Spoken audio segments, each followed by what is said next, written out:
Hello, hello, hello. What's good, everybody? It is Thursday night, and it is time to get back into another one. And you already know the one we're getting into tonight is Only Murders in the Building, Season 3, Episode 4, The White Room. And you already know the man coming down this crazy tale with me is the one, the only, it was Joy Fandom D. Saint. How we doing tonight? Yo, we finally figured out where Henry Cavill was every time he was filming every other scene in those whack-ass episodes of The Witcher in the White Room. He was up in the White Room, didn't even realize what was happening. It wasn't the writing. He was just lost up in the White Room. It could be, I don't know, the White Room. What do we think about this? I enjoyed this episode. Again, it keeps getting good, and we're almost near like halfway through like the season. So I'm wondering, are we gonna get like those hints of like who it could potentially be next episode? It could. And have you already heard about like who they're going to be bringing in? Nah. I know they got a big name that's, I believe they got a pretty big name that's going to be coming in, and I'm guessing that's who's going to take over for Ben in the show. But yeah, that'll be interesting to see how that comes in. So we'll save the spoilers if somebody else hasn't seen it. But yeah, it sounds like we got another pretty big name coming in here, and yeah, it's going to be interesting how they fit him in and how they play it all out. But this is Only Murders in the Building, Season 3, Episode 4, The White Room. And first off, I see we're going to be playing a new metagame this season. Like, how meta is it?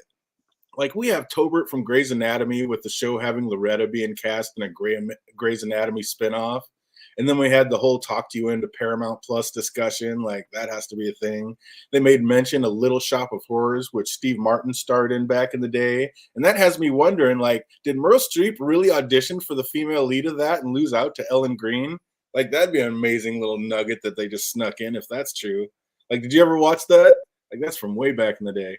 Hell no. You know I'm a youngin', man. That's way before you. But yeah, it's like the way they snuck that in there. I was like, I'll bet Meryl Streep really did go for that role and miss out on that. Like, I just love the little nuggets. Like, they're going hella meta with this show. That's what I love about this, man. Bringing out all the good shit. And this show is bringing it all. Like, I'm loving all the little Easter eggs that it's dropping, like in the opening credits. Like, after you made mention of the switch up of the pet walk, like the bird to the cat, I started taking notice and looking a little closer. And not only is he now walking the cat, but while walking the cat chases off a group of birds on the sidewalk as if to say, this is my scene now. Like, not totally unlike what we're starting to see in the series a little bit. I'm loving that.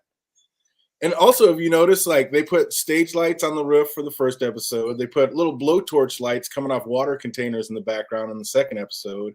And then in the third episode, they showed the lighthouse, like, with the sun setting. So I was like, I'm loving all the Easter eggs that they're putting out in this. But then when this one got released, I was heated because we got all the way to the roof. I was like, where's my Easter egg? I was about to say that. Like, when it was like opening, ever since you messaged me about that, I'm like, I don't see anything here. Oh, so bitter. But then they saved it for us. You noticed what it was, right? Now, what was it?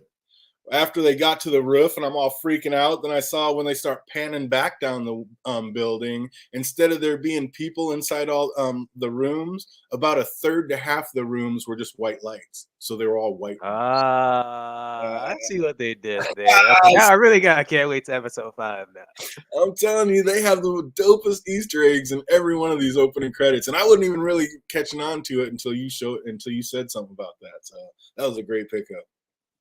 But yeah, I couldn't believe I was all heated until I saw it come back down. I was like, there it is. Knowing it was called the White Room, I was like, that's it. That was dope.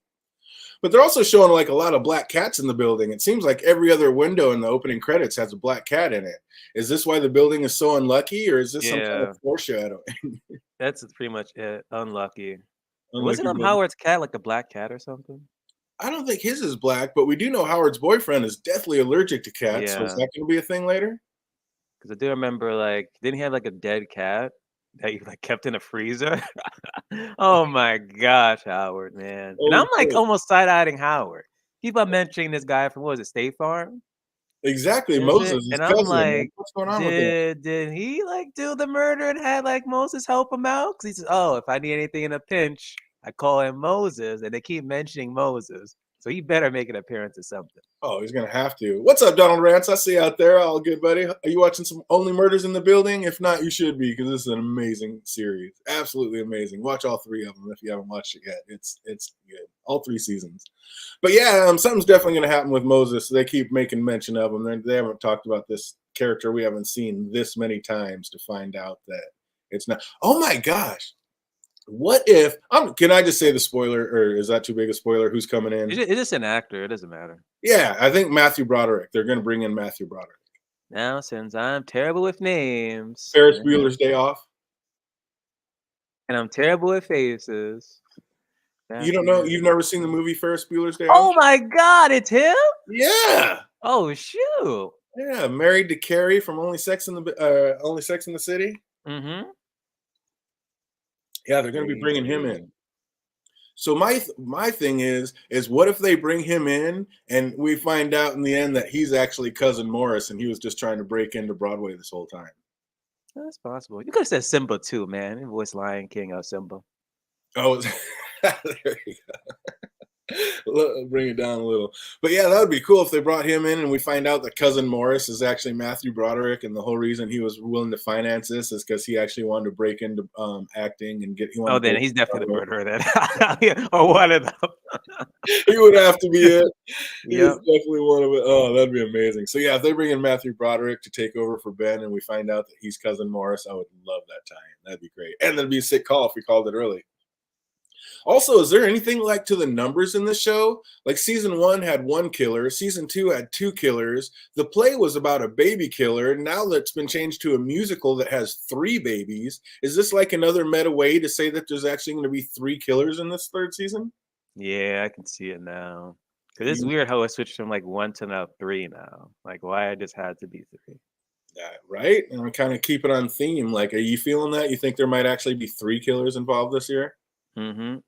And how it is maybe like it's like 2 of them try to either do like the first attempt or the 2nd attempt, or maybe it's like the first attempt and then it was just one person that pushed to Ben through the elevator, as we kind of like see then that like kind of like flashback or whatever.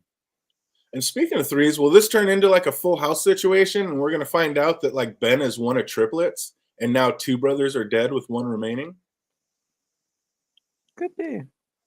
Or maybe like it's a weird situation. There was triplets, 2 of them were twins, and 1 was fraternal, and Dickie is the fraternal one, and actually all 3 of them were twins. Yeah, since he probably didn't like make it big time to kind of make like a hush hush, like no, you're not really a twin. That'd be kind of a crazy thing. Or they just kept it hush hush so they could always switch out and do that Full House thing, and you never really knew which one was acting in it, which one of the brothers was in it. Mm-hmm. That was kind of crazy. I was also remembering how Loretta, like I wrote all this before I even saw the episode. Like I had all this on my mind before they even dropped episode 4. And to tell you the truth, episode 4 really didn't answer any of these questions for me.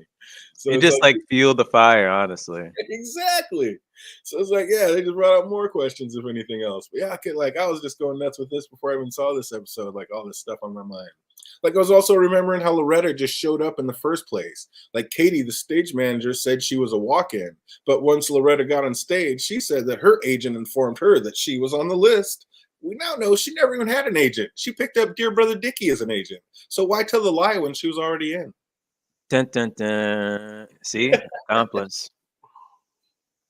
Or it was just what they call them, the mistake thing in writing, like not play, just plays, but anything in general. The red herring? Not the red herring. If you like, oh my gosh, what's the word I'm looking for? Like they made a mistake during the writing, and no one like editors didn't like fact check it. Oh, retconned it. There we go. Went in retconned it. Yeah, I don't know. That's just crazy. It's like that's just kind of sticking out to me now. Like she's already kind of crazy. Why did she come in and lie when you're already in, you're already ready to go. Why are you lying about some agent told you were on the list when you didn't even have an agent? Like what's going on with you, Loretta? I got both eyes on you now. Like bringing you in this special season. You did something's up. But did he do something like, do you think maybe like Ben did something to one of her friends or a friend of hers or something, and that now like she stalked him down and came to get revenge? Is that like what's going on? It's possible. And again, it's kind of like weird because I thought he would probably see himself in her ever since that table read. But instantly after like that table read, he was like, oh, we gotta like, axe her out of the freaking show. And then later we found out with Charles and this show with Bravos, and during his table read, and he was terrible, Charles asked him to get cut, and he got cut. So it's like weird. So it has to be something that like continued on during the play that we have not seen yet, to the point where he's like, I want to get rid of her more.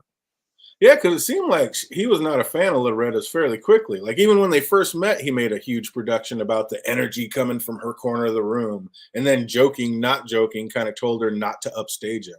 And then made mention of how excited she made mention of how excited her friends were that she was going to be working with the Cobro. So I mean, they knew kind of each. I mean, she at least knew who he was, but did he know her before that, Yeah, I or was doubt it. he was just going off of what Oliver said, how good she was, and that's why he was saying, "Don't upstage me." Hmm. Could be. But yeah, I wrote all that before we even started. But this week opens up with none other than the voice of Cindy Canning back in the action. And the Disavowed Murder Podcast Queen is back. And I'm glad they're working her back in this season because I really liked her character. I was surprised. I'm like, oh shoot! So we're not just done with her. Obviously, we heard like mentions of her like the first season. We see her in the second. You know, she's still here. Oh, you gotta know it. And I'm here for it. I love her in this. I was dying when Mabel was like apartment hunting and that realtor came in talking about, isn't it a palace? I'd have been like, choke on an ice cube, lady. Are you kidding Please. me? This spot.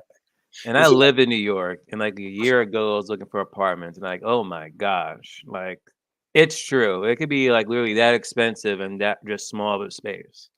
It's just laughable. It's like, oh, slip the homeless guy like $5 for security. I'm like, get out of here. Right? Exactly. Talking about some man slipping him a fiver every time I come home to keep the peace. Yeah, I'll give him five fingers across the face. Are you kidding me? Get out of my steps. I'm not paying $5 to come home every night.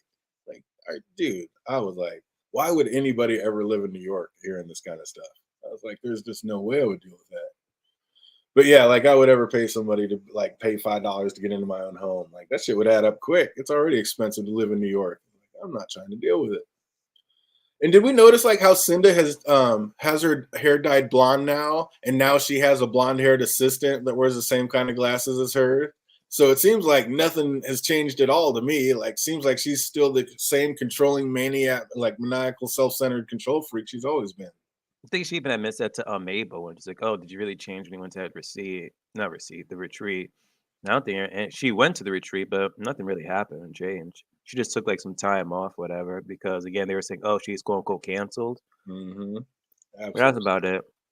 Eventually, time people will forget like what happened, and that's what she did. She just waited until that became old news, and then she just made her grand return.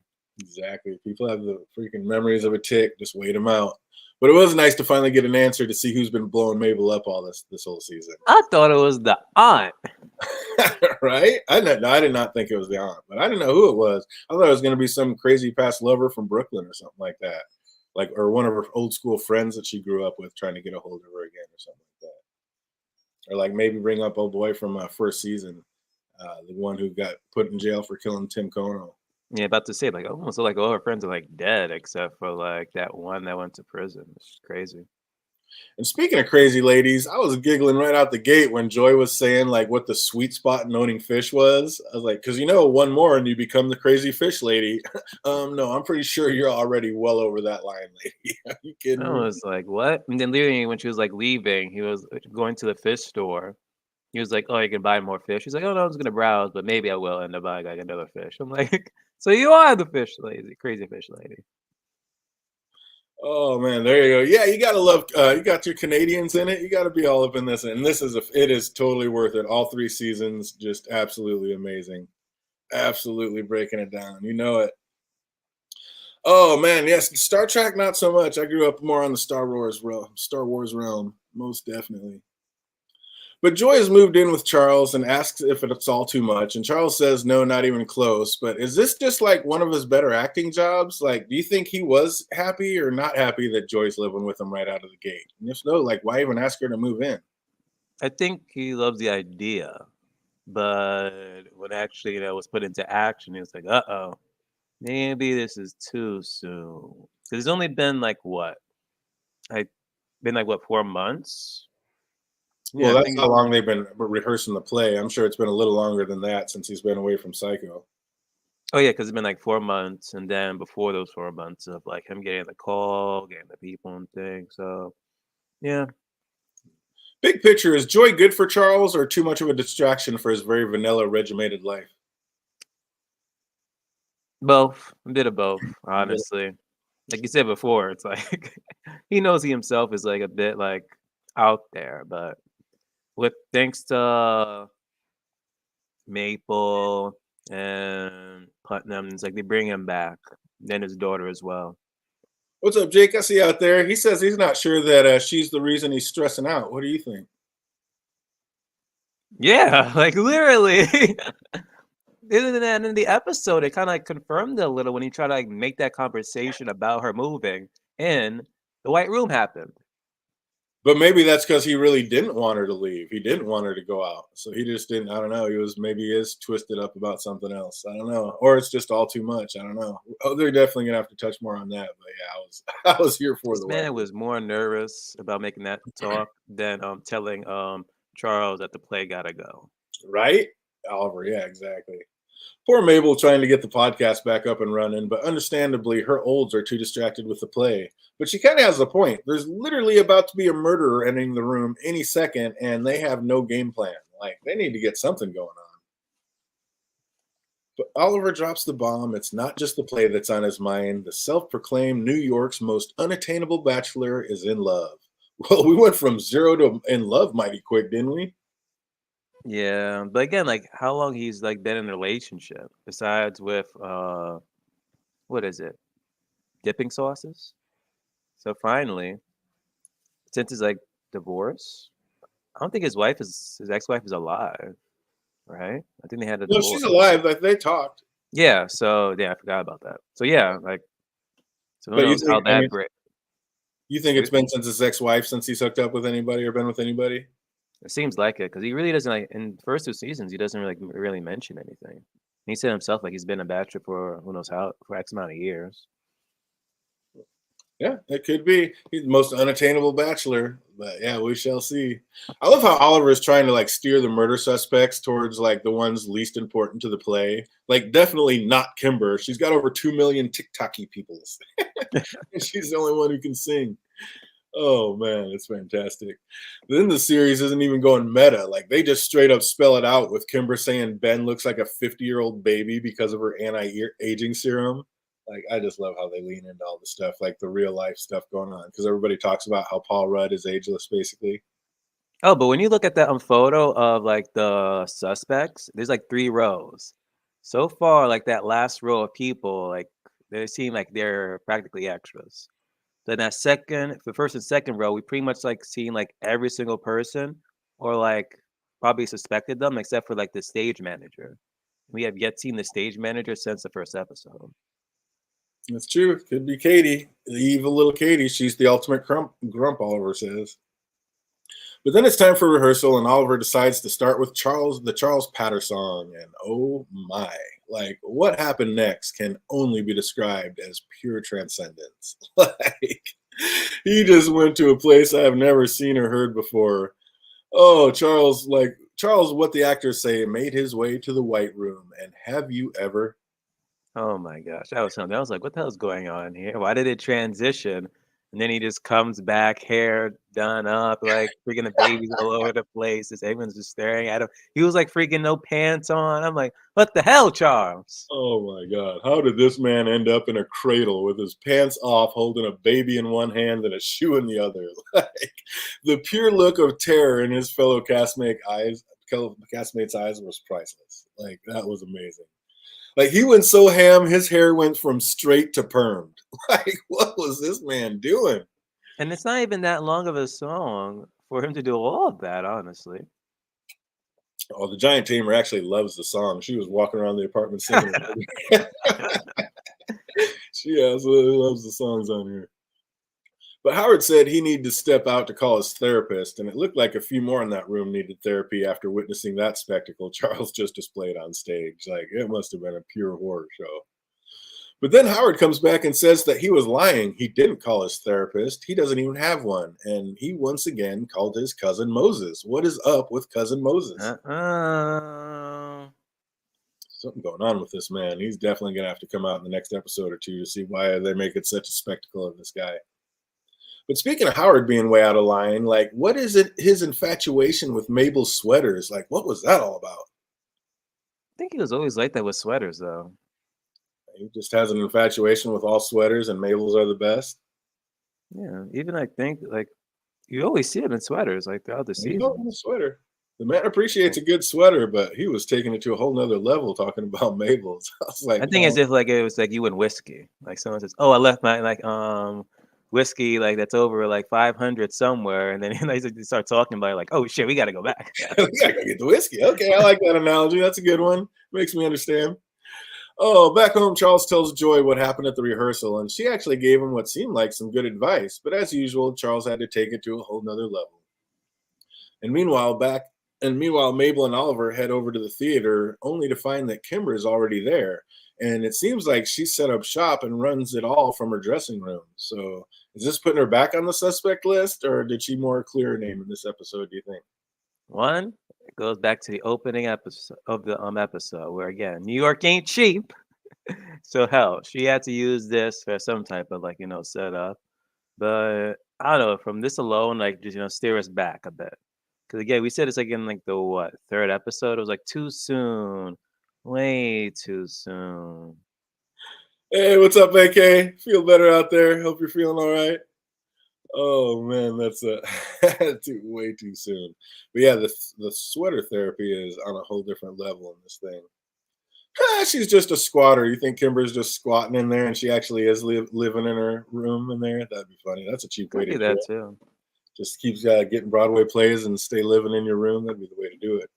Mabel hangs out to see if she can get Kimber to slip up and admit some, like at least an ounce of guilt when Charles and Oliver check out, or while Charles and Oliver check out Ben's dressing room. And Kimber seems like almost offended by everyone thinking that she slept with Ben, but I mean, she gets it. But come to find out that she was just using him to further her business. So can we really be mad at her for that? Oh, first off, how the hell old is freaking Mabel? She was saying like so many like slang terms and stuff. Like I'm like, wait a minute. I thought like you actually had a decent conversation with Kimberly, and the way how it was like heading towards, I'm like, okay, I guess not. But them all assuming that she was dating Ben, even I assumed that. Even the way how he was like, oh, sorry how things like were working out, blah blah blah, during like his supposed death the first time come around, even like hinted towards that.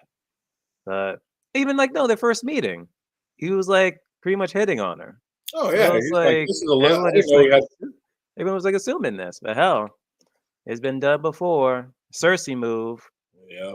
Yeah, he walked right over to her and she's like, I didn't know we had a love scene. He's like, we're in one right now. Timber for the Kimber. Like, what? So yeah, he was on her instantly. So yeah, I don't know. But yeah, I get it. And then Kimber said Ben was worried about a red mark on his face the night of the show. And I remember when he walked in, he did have that red mark on his face. So how did he get that red mark on his face? That is a good question. I even think it was like, oh yeah, that red mark happened like before the whole argument. I think. So is he allergic to cookies? I doubt he's allergic to cookies, because if he was allergic, they would have mentioned that in the first episode if he's allergic. They just said away from cookies because of his diet. Well, here's And then my if he's allergic to it, then like why would he like literally eat it like within the table read as well? That's true. Yeah, he just can't handle it. He can't say no. He loves that sugar rush. You know what just now came to me though? Didn't they said that somebody went in there? I'm guessing we're both figuring it was Joy who went in there, a makeup artist, and covered up the red spots, right? Now, I was thinking the whole time that redness was just from the blood he had coughed up that had stained his face from when he died on stage or whatever. That's what I thought it was from. But Kimber said that somebody went in there and they must have been good at their job because they fixed it. He didn't have the red spot when he came on. But yet when he came back into the party, he did have a red spot. So is that them telling us right then and there he definitely has a twin in the show? Possibly. So he went in, he had the red mark, then the twin actually came out without the red mark, but he's actually still has it. Like that could have been. And then the other twin actually did die, and that's why his other brother is like really crying because his actual brother is dead. Oh, both of them are, and he's like the only like survivor. Could be. Yeah, I literally just thought about that because they said a girl went in there and fixed him up, so it wouldn't have been showing unless the makeup rubbed off or something like that. But yeah, I don't know. That might have been our clue right there that there's definitely two Bens or he has a brother. That could be it. Boom, we might have just nailed it, fandom. That could be it. The Olds text Mabel to come to Ben's room, and she sees the message and the evidence. And not long after, they both say that they need to leave and ask Mabel, or tell Mabel, you got this. Like, they're both being pretty useless when it comes to this podcast. No, like, not even them. It's mainly whatchamacallit, Putnam, because he's mainly focused on The play. Yeah. Which, I mean, understandably so, but I mean, it just seems like they are giving no love to this podcast. Like, I don't know. What do you think? Should she just maybe go with Cinda since these two don't have time for her anymore? Or should she just do it on her own or pick somebody else up? What do you think? She used to stay with the OG crew. But they don't have time for her. She's just got to hold it down until the play's over. Yep. We're going to have to do it like that. Who do we think wrote that vulgar message on Ben's mirror? At one point, I was like, I think Joy left the lipstick, and then it was was it Mary? What's her name? Merle Street. Yeah. You think she came in and wrote she it? did it. I think that Joy went in, fixed him up, and then probably set the lipstick down and then grabbed him by the face and said, if you harm one hair on Charles' head, you're going to have to deal with me. And then, just being all worked up, then walked out and left the lipstick there. I think that's what happened. But I think he was talking to a plate of cookies this whole time, unless it's Lucy. That's still my first guess. I put Lucy out there, but I really like the plate of cookies theory. And yeah, I think Ben, just after talking to the cookies like that, probably ate them all like a pig and then just wrote that about himself. That's what I'm going with that. I'm going with that. You like that? Yeah. I think that's what happened. I think he called himself an effing pig after eating the whole plate of cookies that got left in there. I think that's what happened. And that's why he was so upset and he stormed out the room. Exactly. He was disgusted with himself. But Mabel gets but the one thing that I still think it might have to be Lucy is that we still haven't seen that scene the last part of last season when Charles was there telling him to stay away from her. Yeah. Who was he telling her to stay away from? I think it was Lucy, but yep, we'll see. We'll find out. Because I think it was Joy. It could be. I mean, that's how they're kind of panning it out to be. But everybody's like, we haven't seen Lucy this season. Well, yeah, we have. In the very opening, she was out in the crowd. And that's why Joy was late to the party, the after party, because she took Lucy home. So we have seen Lucy. She is a part of this season. And why are they keeping her out so long? I think that's why. But it could be the plate of cookies theory. I'm really liking that one as well. But Mabel gets yet another text from some mysterious person, and it looks like she's finally ready to meet whoever that person is. And it was so great to find out again that it was Cindy Canny all along. Like, when she said, I hug now, and Mabel's like, nice, I don't. Like, I was here for it. All in it.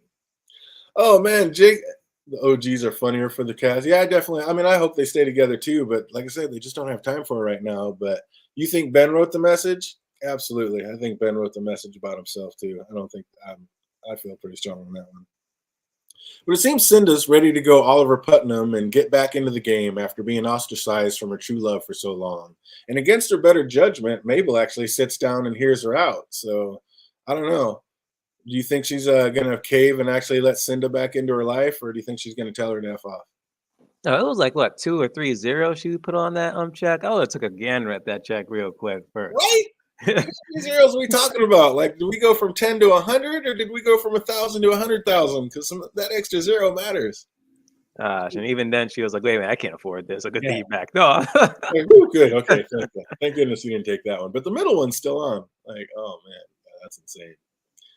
Oh, then we get back to the play trials, and it's like, are you whisking? Why label it? Like, Charles has a new method that works, but Oliver is not having it.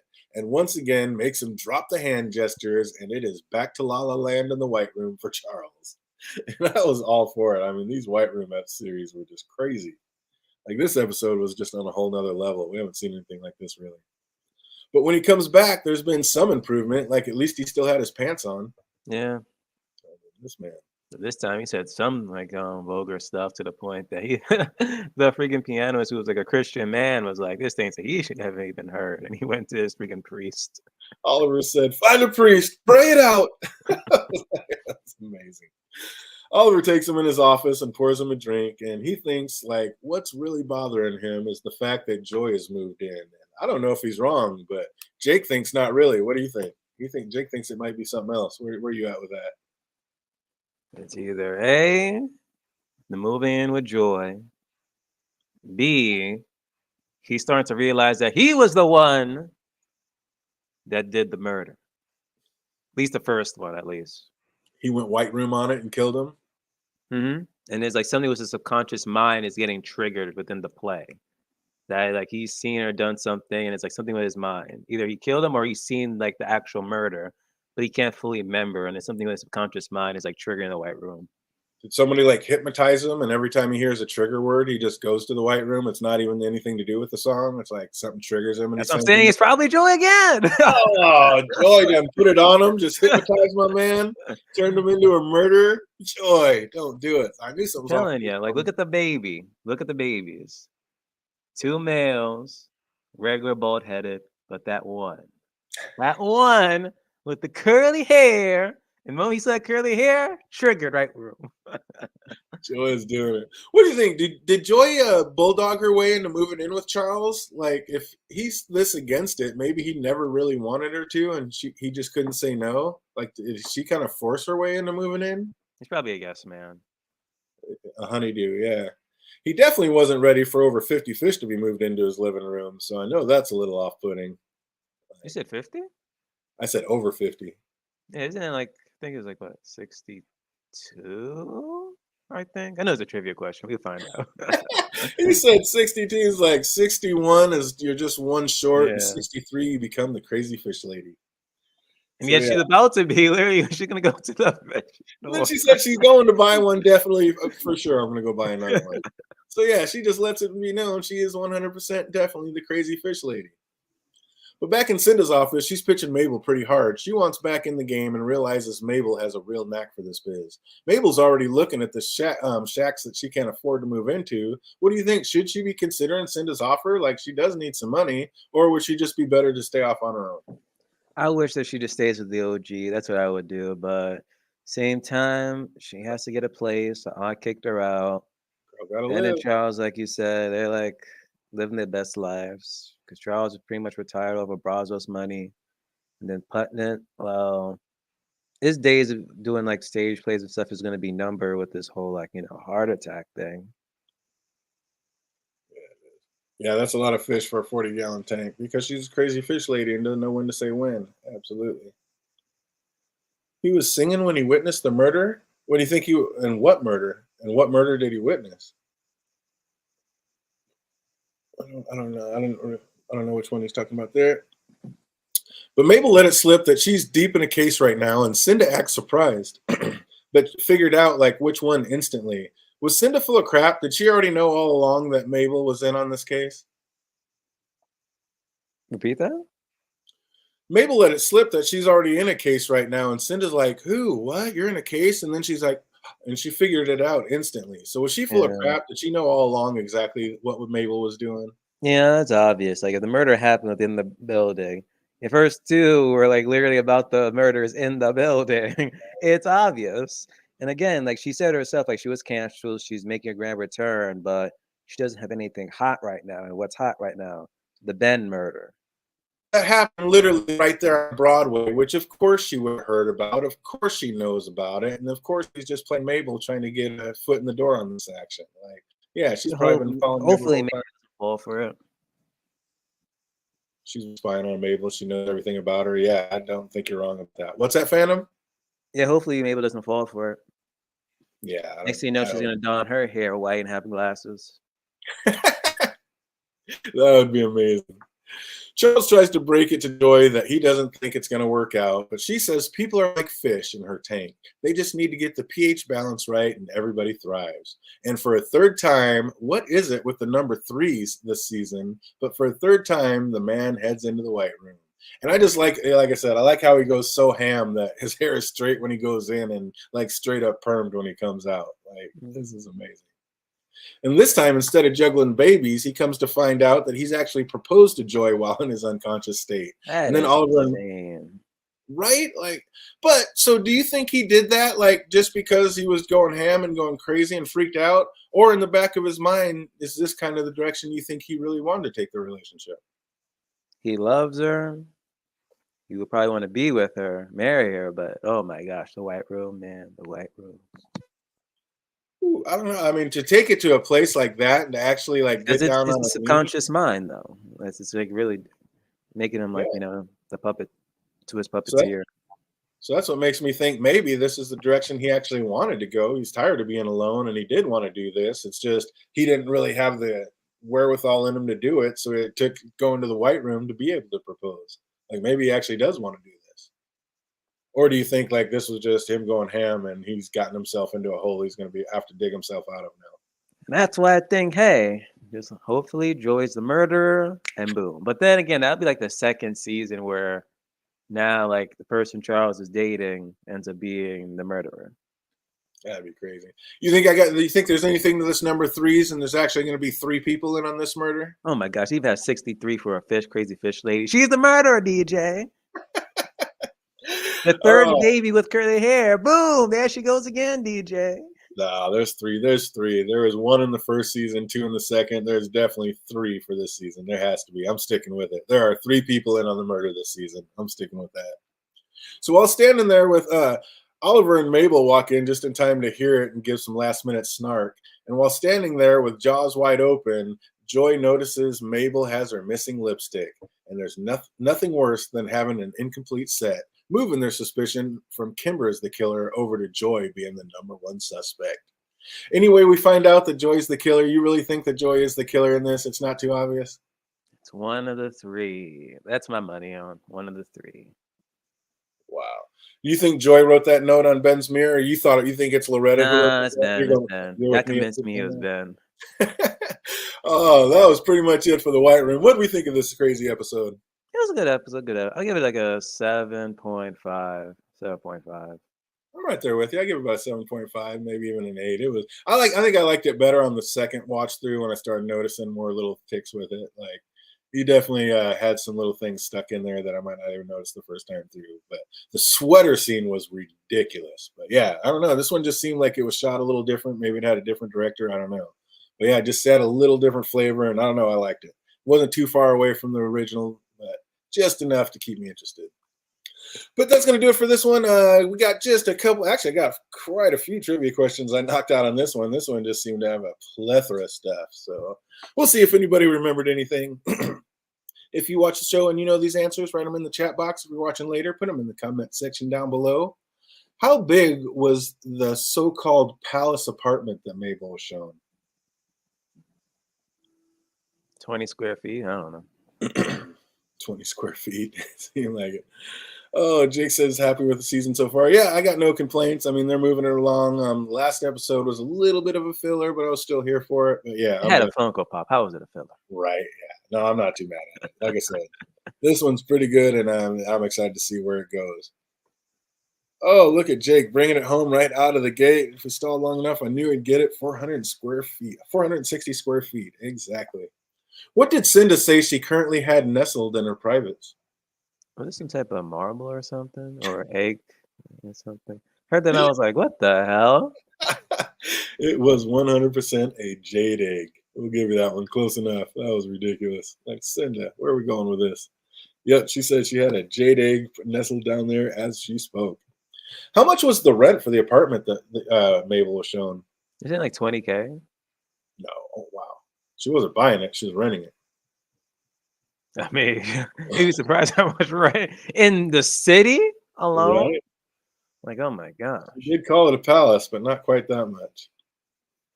Oh, man. How much was rent? Probably, what is it? 6K? Nope. More than that. How much was rent? Damn, more than 6K? Oh my gosh, my place is like bigger than that. No, it wasn't more than that. It just wasn't that. No. Oh, plus utilities and maintenance fees. How did Cinda say she started her day? Oh, look at Jake. Wasn't that a massager? Was that face massager? That is incorrect. Well done, Jake. Absolutely. 4,800 plus maintenance fees. Nice. Crushing it. Oh, no, that was with not. more room. Tragic. Right? How did Cinda say she started her day? Know that one? Put it in the chat box. And we already got this one. Let's get fandom back on track. How many fish did Joy own? Yeah, 62. How many years has it been since Charles first sat in Joy's makeup chair? 20? That is incorrect. 40? That is incorrect. How many years has it been since Charles first sat in Joy's makeup chair? And keeping it moving, what season of Brazos did he bust the drug dealers at the skating rink? Okay, this is 40. 20. Oh, look at Jake crushing it. It was 35 years. Absolutely correct. And a mud bath is how Cindy says she starts her day. Absolutely correct. A mud bath from the healing soil of the Pacific Palisades. Yeah, feel it. Oh, what season of Brazos did he bust the drug dealers in the skating ring? Which season was it? Oh, look, Jake already nailed that one too. Season 4. God dang, you are killing it, kid. Amazing. How many followers does Katie, the stage manager, have on TikTok? 2 million? That is incorrect. 2K? That is incorrect. 1 million? First and foremost, you're thinking of Kimber, not Katie. Katie's the stage manager, the grumpy stage manager. Oh my gosh. I mean, you got those numbers, then I don't know what you're doing. I knew if I said Kimber, like, you don't even know who I'm talking about, and you guessed 2 million, you would have got that one. That would have been way too easy. Oh, but Jake, my man must have taken notes. Look at him, killing it. 12 is 100% correct. Well done, you. Nice. Yeah, everybody was going to remember the 2 million for Kimber. We had to take it to that next level. What role does Charles have in the play? What's Charles' role in the play? Dang, what was it again? This episode was a plethora. I just couldn't stop making questions on this one. Look down. I bet Jake has it in like 5, 4, 3, 2. What role did Charles have in Oliver's play? Keeping it moving. What play did Bobo say he was in when he went to the White Room? There is a deep dive. I'll be shocked if anybody gets this one. What play did Bobo say he was in when he went to the White Room? And extra credit. What year was it in? You're close, Jake, but that's not what they call it. You are close. Think England. Keeping it moving. What sexual position did Joy just read about in the Kama Sutra that she wants to try out with Charles? Oh my gosh, what freaking animal was it? She was making the noise. I'm like, what the hell is this? Does it have an A? It does indeed. Was it is it antelope? Antelope. That is 100% I was like, what the hell? Absolutely correct. She's ready to get the antelope on, but yet was making some monkey sounds with it. I don't know what was going on with that.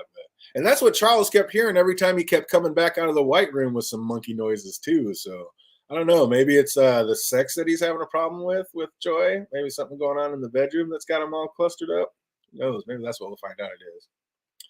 What is Kimber's serum made from? What is Kimber's special anti-aging serum made from? Water. That is incorrect. Boy, no, it's just water and dye or oil. Oh, that is incorrect. Second to last question. What is Kimber's serum made from? Anybody remember that one? Oh wait, wasn't it like I remember it was that freaking bowl that she gave Mabel? It was like God. freaking dog food or something. I'm like, what the hell? Her kibble is edible. Oh my God! It's like, is this Get girl out of it. I want to see literally- you eat it before me. right, dude? Mabel took one sniff and was like, "Oh no," set it down. Oh, close enough, Jake. We're gonna give you that one. Absolutely, Vaseline and club soda. What? Water, close enough. Yep, Vaseline and club soda. She said. Should have been Vicks.